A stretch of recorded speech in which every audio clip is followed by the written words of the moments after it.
O caso de hoje quase se tornou uma história de superação aqui no YouTube e de verdade eu fico chocado de como as pessoas são capazes de coisas horríveis para ganhar fama e dinheiro. Esse caso, pessoal, me pegou bastante porque assim, a criatividade foi assim no nível hard. Eu costumo dizer que os casos, né, vão só ladeira abaixo e esse aqui foi só ladeira abaixo do início ao fim. O que interessa e bora pro caso de hoje.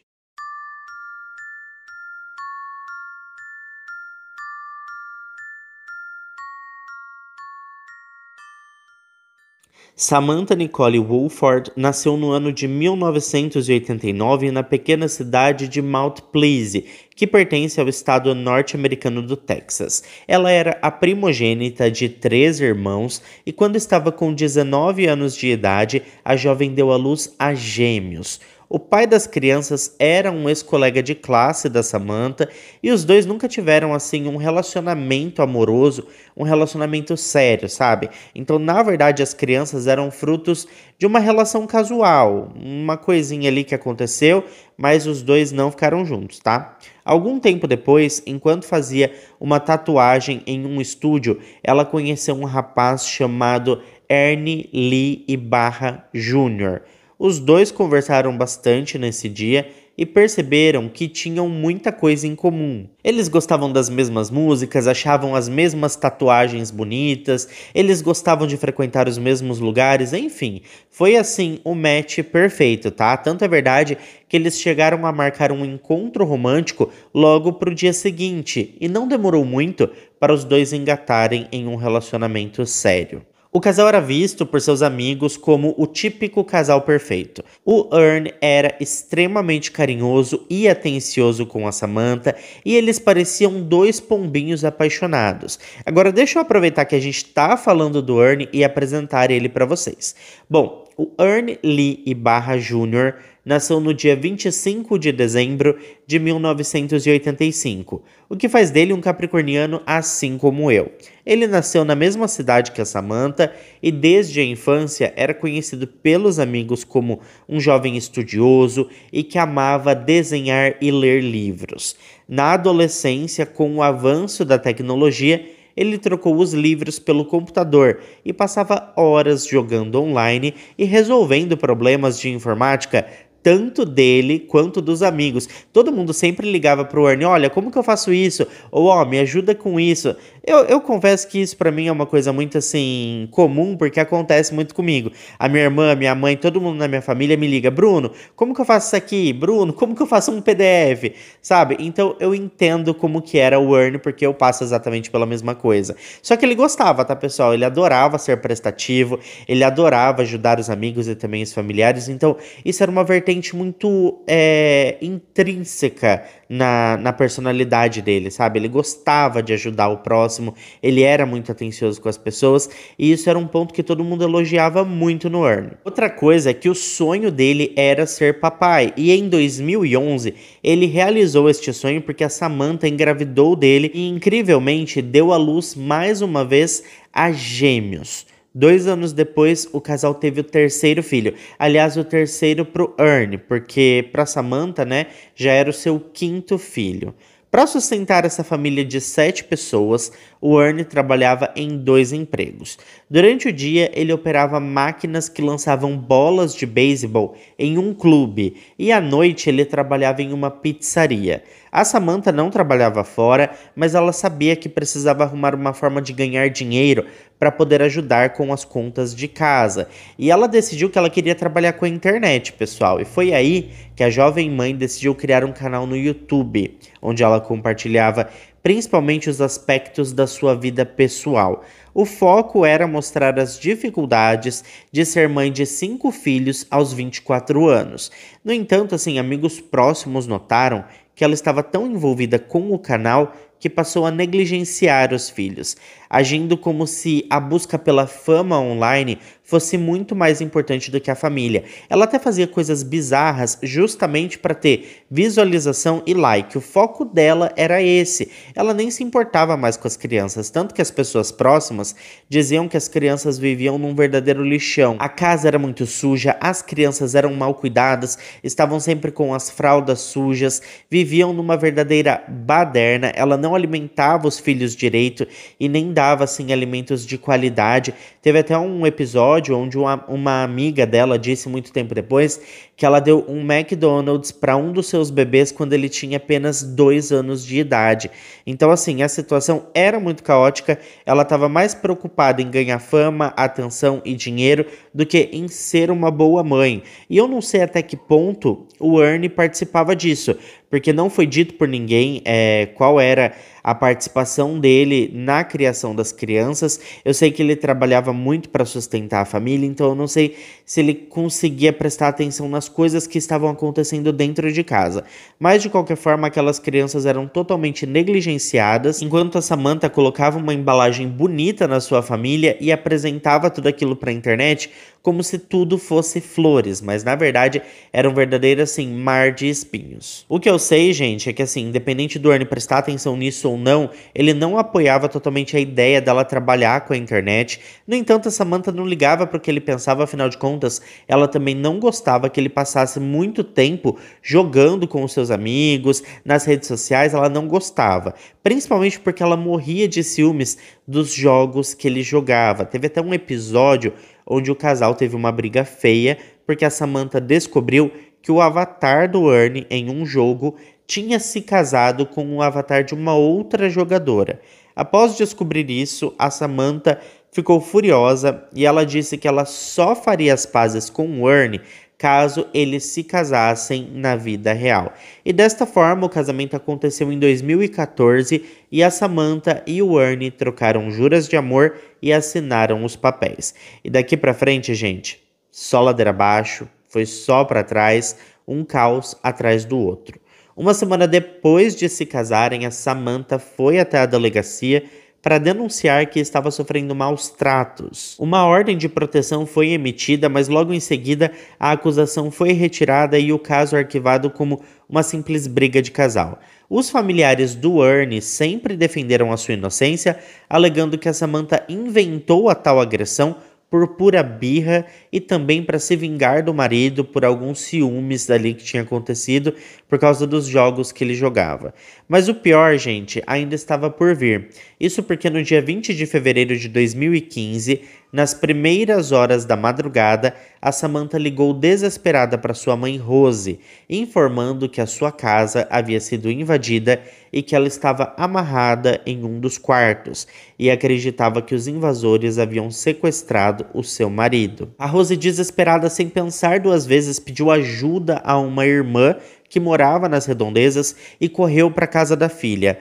Quando elas chegaram na residência, elas puderam perceber que estava tudo assim uma verdadeira bagunça. E ao subir para o andar de cima da casa, elas encontraram a Samantha amarrada. E enquanto a Rose, a mãe da jovem, foi soltá-la, a sua tia pegou o celular e ligou para a polícia. Quando a equipe policial chegou, eles começaram uma varredura extensa pela casa e encontraram várias evidências. Havia uma marca de sangue no chão e na parede, além de uma mecha de cabelo no chão que parecia ter sido arrancada da cabeça da Samantha, mas até o momento eles não tinham muitas informações. Existiam também sinais claros de que tinha acontecido uma luta corporal naquela casa, mas também era evidente que os moradores da residência careciam de higiene básica. Como eu falei para vocês, aquela casa era muito suja e os policiais ficaram abismados com a quantidade de fraldas sujas espalhadas pela casa toda, além da bagunça e também urina que tinha em quase todos os cômodos daquela residência. Toda essa varredura foi capturada pelas câmeras que os oficiais utilizam ali nos seus coletes, né? E durante o interrogatório, a Samantha contou a sua versão dos fatos, mencionando que ela e o Ernie estavam dormindo quando foram surpreendidos por 2 homens no quarto. Um dos homens a amarrou, enquanto o outro atacou o seu marido. A Samantha disse ainda que um dos intrusos foi chamado pelo nome de Luke. Durante a ação dos bandidos, um deles rasgou o moletom que ela usava, deixando-a totalmente nua e ameaçando abusar dela na frente do seu marido, com a intenção de fazer o homem sofrer. A descrição da Samantha sobre os fatos parecia até coisa de filme.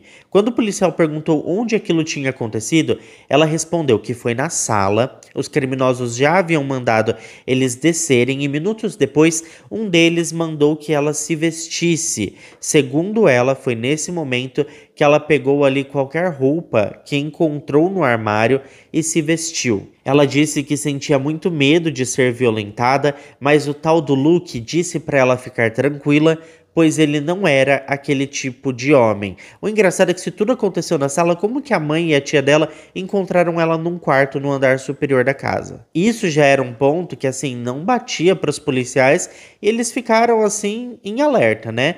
Mas ela continuou dando o seu depoimento ali, né? E é aqui que a gente descobre outro ponto bizarro nessa história toda. E que, mais uma vez, parece até assim, roteiro de filme. Lembra aquela mecha de cabelo que os oficiais encontraram no chão e acreditavam que era da Samantha? Então, segundo o depoimento dela, aquela mecha de cabelo era do seu marido. Nas próprias palavras da mulher, enquanto o sequestrador saía com o Ernie pela porta, ele olhou diretamente para ela e perguntou se ela queria alguma lembrança do seu marido. E ela nem teve tempo de responder, pois o sequestrador arrancou uma mecha do cabelo do Ernie e jogou assim em direção a Samantha como se estivesse entregando a ela uma última recordação do seu amado esposo. Além de poético, isso também foi uma contradição que a mulher caiu, porque assim, num primeiro momento, ela disse que foi o sequestrador que tinha arrancado o cabelo do Ernie, mas quando descobriu que os oficiais poderiam ali conseguir algum tipo de evidência a partir daquela mecha de cabelo, ela mudou toda a história e disse que o próprio Ernie tinha arrancado seus cabelos e entregado a ela como uma última recordação. Muito estranho e bizarro tudo isso, né, gente? Ainda durante o seu depoimento, a Samantha disse que os invasores utilizavam roupas largas e um capuz preto, o que impossibilitava que ela reconhecesse qualquer um deles. Outro ponto que foi levantado é que durante a inspeção que a polícia fez na casa, eles encontraram uma calça bege, que era exatamente a calça que o Ernie estava usando naquela noite. E quando foi questionada sobre isso, ela disse que realmente aquela era a calça que o seu marido estava usando. O investigador então perguntou se ele tinha sido levado sem calças pelos invasores, e ela não soube responder, disse que estava muito nervosa e que não se lembrava desta informação específica. Também foi relatado pela própria Samantha que os agressores tinham levado o celular do seu marido, e a polícia imediatamente solicitou à operadora telefônica a triangulação das antenas de sinal telefônico para tentar descobrir a localização do aparelho celular. E bingo, eles tinham uma localização. A operadora forneceu a informação de que o aparelho celular do Ernie estava na região de Pittsburgh. O investigador então questionou se a mulher conhecia alguém de Pittsburgh ou se o Ernie conhecia alguém naquele local. E ela rapidamente respondeu que não, que nenhum dos dois conheciam ninguém naquele lugar. Depois disso, foi solicitado que ela entregasse o seu telefone para que a equipe técnica da polícia pudesse tentar encontrar alguma pista sobre o paradeiro do Ernie. A Samantha questionou, ela ficou bem desconfortável e perguntou no que o seu telefone poderia ser útil para a investigação. E o policial respondeu que ela apenas deveria entregar o aparelho. Na sequência, ele informou a mulher que tinha sido encontrado pingos de sangue na caminhonete do Ernie, que incrivelmente não tinha sido levada pelos criminosos. E a Samantha, pessoal, já tinha também uma resposta para isso.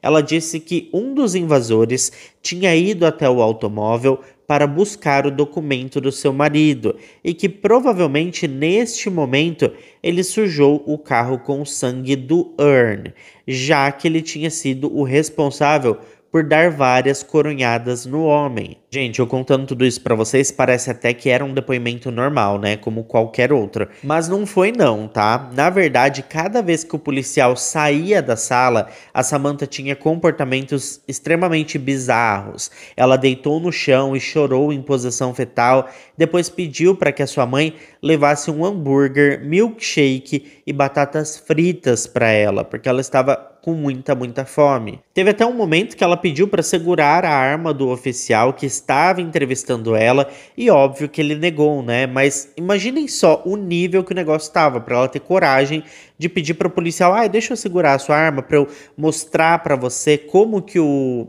bandido segurou a arma para atacar o meu marido. Ela disse que ela queria fazer isso, meio que uma reconstituição, pegando a arma ali do policial e mostrando como que ele utilizou, né, o bandido para atacar o marido dela. Se era isso que ela ia fazer, a gente não sabe, porque o policial não entregou e fez muito bem, né? Porque você imagina só o que podia ter acontecido, uma tragédia. Eu sei que assim, a equipe técnica que estava analisando o celular dela descobriu que no momento em que os policiais disseram que iriam triangular as antenas para descobrir a localização do celular do Ernie, a Samantha rapidamente mandou uma mensagem para uma pessoa dizendo para ela se livrar imediatamente do celular do seu marido. Além disso, os oficiais descobriram que ela estava traindo o Ernie com 2 homens, um chamado Brian e o outro chamado Alan. O investigador então questionou a mulher sobre esses relacionamentos extraconjugais e ela disse que o Ernie sabia e que eles tinham um relacionamento meio que aberto. Na verdade, gente, nesse momento o oficial já tinha uma prova contra a Samantha, que era a mensagem dela falando para alguém se livrar do celular do Ernie, mas eles queriam saber até onde ela iria. Então ele perguntou o porquê que ela tinha ligado para sua mãe ao invés da polícia e como que ela tinha conseguido fazer essa ligação já que estava amarrada. Bom, a Samantha disse que quando teve certeza de que os criminosos haviam partido, ela se debateu e rastejou até o seu telefone e utilizou o nariz para desbloquear o aparelho e fazer a ligação. Segundo ela, o número da sua mãe era o último que ela tinha ligado, então foi mais fácil repetir a ligação com alguns cliques utilizando o nariz do que fazer uma ligação nova para um outro número como o da polícia, por exemplo, que é o 911 lá nos Estados Unidos. Bom, também foi questionado como que as crianças não acordaram diante de um ataque desses, e ela simplesmente disse que não sabia responder essa questão. Então o oficial decidiu apelar. Ele disse para Samantha que ela estava em maus lençóis, que eles já sabiam de tudo e deu a entender que os amantes dela eram os responsáveis pelo que aconteceu com o Ernie. E foi aí que ela ficou muito nervosa, porque ela não queria culpar os seus amantes e resolveu finalmente falar a verdade. Agora sim, a história era a seguinte: segundo a Samantha, ela era muito maltratada pelo Ernie. Ele sempre a agredia física e mentalmente. Ele não era um homem carinhoso como as pessoas pensavam. Aliás, muito pelo contrário. Nas palavras da própria Samantha, ele via ela apenas como um pedaço de carne que ele usava para satisfazer os seus desejos. Ele também a atraía com bastante frequência e antes dos dois se casarem, ele apresentou o mundo dos entorpecentes para ela e sempre obrigava ela a utilizar algumas coisinhas diferentes. Ela garantiu que nunca pensou em fazer mal ao seu marido, só que no dia anterior a tudo isso, né, ela tinha ido visitar uma amiga chamada Charla Camp, no hospital que tinha acabado de ter um bebê. E lá ela conheceu o namorado da Charla, um rapaz chamado Johnny Rebel. Nesse dia, ela estava muito sensível e confidencializou à sua amiga e também ao Johnny todo o abuso que ela andava sofrendo dentro de casa. Segundo ela, o Johnny ficou extremamente revoltado ao saber o que o Ernie estava fazendo, e ele disse que poderia resolver essa questão. Ele disse que tinha mais 2 amigos que o ajudariam a solucionar de vez este problema.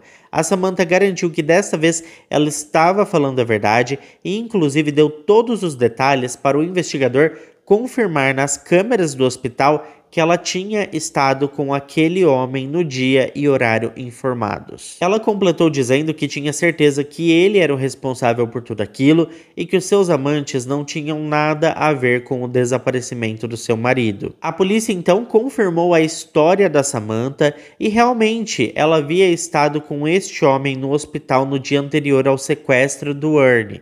Eles solicitaram a lista de visitantes do hospital e descobriram que o tal do Johnny Rebel, na verdade, era um homem de 25 anos chamado Jonathan Kyle Sanford, que inclusive estava em liberdade condicional. Por volta das 9h30 da manhã, uma equipe policial localizou o Jonathan e o conduziu para a delegacia para prestar depoimento. Além dele, seu cunhado chamado José Antônio Ponce, de 26 anos, também foi levado para prestar depoimento. E eles abriram o jogo logo de cara, tá? O Jonathan falou que se comoveu com a história da Samantha e que realmente se disponibilizou para resolver a situação para ela. Além dele e do seu cunhado, ele chamou um outro rapaz chamado Octávio Raines para ajudar no serviço. Segundo o depoimento do Jonathan, a ideia inicial era incriminar o Ernie. Então eles foram até uma loja de produtos ilícitos e compraram uma grande quantidade de entorpecentes. A ideia era plantar esse produto no carro do Ernie e na sequência ligar para a polícia. No entanto, durante o trajeto, eles mudaram de ideia e resolveram que a melhor coisa seria utilizar aquele produto todo para consumo próprio e finalizar com a vida do Ernie de uma vez por todas. O mais bizarro de tudo isso para mim é que a Samantha levou os seus próprios filhos. Eles participaram desta etapa do plano. Então, assim, ela levou os filhos até aquele local onde eles compraram os entorpecentes, o que é surreal para mim, ainda mais vindo de uma mãe que falava sobre o seu dia a dia como mãe na internet. Enfim, na noite do dia 19 de fevereiro, depois de tudo isso que eu relatei para vocês, o Jonathan, seu cunhado José e seu amigo Octávios entraram na casa do Ernie, agrediram muito ele e o colocaram na sua caminhonete. Porém, eles não encontraram a chave do veículo, então eles retiraram o homem da caminhonete e colocaram ele em um outro carro e partiram para uma área deserta em Kemp County, onde um deles disparou contra a nuca do homem, ceifando a vida do Ernie ali mesmo naquele local. E eu digo um deles porque um ficou jogando a culpa no outro, então não foi possível definir quem realmente puxou o gatilho. O Octavius, ele morava em Pittsburgh e era ele quem estava com o telefone do Ernie, e por isso a operadora rastreou o celular naquela região. Todos os três confirmaram que a Samantha participou de tudo e ajudou a planejar a morte do Ernie, mas ela insistia em sua total inocência. Em abril de 2016, o Jonathan Sanford e seu cunhado José Ponce assinaram um acordo com a promotoria e se declararam culpados de assassinato em primeiro grau, e por isso receberam uma sentença de 50 anos de prisão, cada um com possibilidade de liberdade condicional após cumprir 1/3 da pena. Já o Octávio se declarou inocente e foi a julgamento. Em dezembro de 2016, ele foi considerado culpado e sentenciado a 93 anos de prisão. Já a Samantha também se declarou inocente e por isso foi a julgamento. Seu julgamento aconteceu em setembro de 2017 e enquanto a defesa tentava se agarrar nos abusos que ela sofreu do marido, a promotoria contou com o depoimento do Jonathan e do José, além de toda a filmagem da câmera de segurança que os policiais utilizam nos coletes, que mostrava que aquela casa era uma verdadeira bagunça e que ela negligenciava a família. No final das contas, ela foi considerada culpada por assassinato em primeiro grau e sequestro, e foi condenada a 99 anos de prisão, mais 50 anos de prisão pelo sequestro. As penas serão cumpridas consecutivamente, e existe a possibilidade de liberdade condicional, mas isso vai depender de um comitê que vai avaliar o caso da Samantha após ela cumprir pelo menos metade da sua pena. O que mais me impressiona neste caso é que a Samantha quis transformar a morte do seu marido em basicamente um filme de Hollywood. Foi descoberto mais tarde que ela pretendia fazer uma baita produção para o seu canal do YouTube falando sobre o sequestro e a morte do seu marido e todas as dificuldades de criar os filhos após um trauma destes. De verdade, eu fico chocado com a capacidade do ser humano de fazer tudo para chamar atenção. Eu chego a pensar que talvez ela tenha feito tudo isso para ganhar fama na internet, não porque realmente ela estava sofrendo algum abuso dentro de casa. E se for isso, no fim das contas, ela conseguiu, porque agora ela está bem famosa aqui no YouTube. Só que não do jeito que ela queria, né, gente? Mas é isso, eu quero saber a opinião de vocês, então deixa aqui embaixo para mim nos comentários o que você achou desse caso e se você acha que realmente a Samantha sofria abusos dentro de casa ou se ela fez tudo isso para ganhar fama, atenção e dinheiro. Porque os familiares do Ernie realmente não acreditam que ele era esse monstro que ela disse. E inclusive muitos amigos do casal diziam que ele tratava ela muito bem. Mas é aquele negócio, né? Entre quatro paredes a gente nunca sabe o que realmente acontece. Então deixa aqui embaixo para mim o que vocês pensam sobre tudo isso. Muito obrigado a quem ficou até aqui comigo. E se ficou até aqui, não esquece de deixar o seu like, que ajuda muito na divulgação do canal. Eu fico por aqui, um beijo para todos vocês e até o próximo vídeo.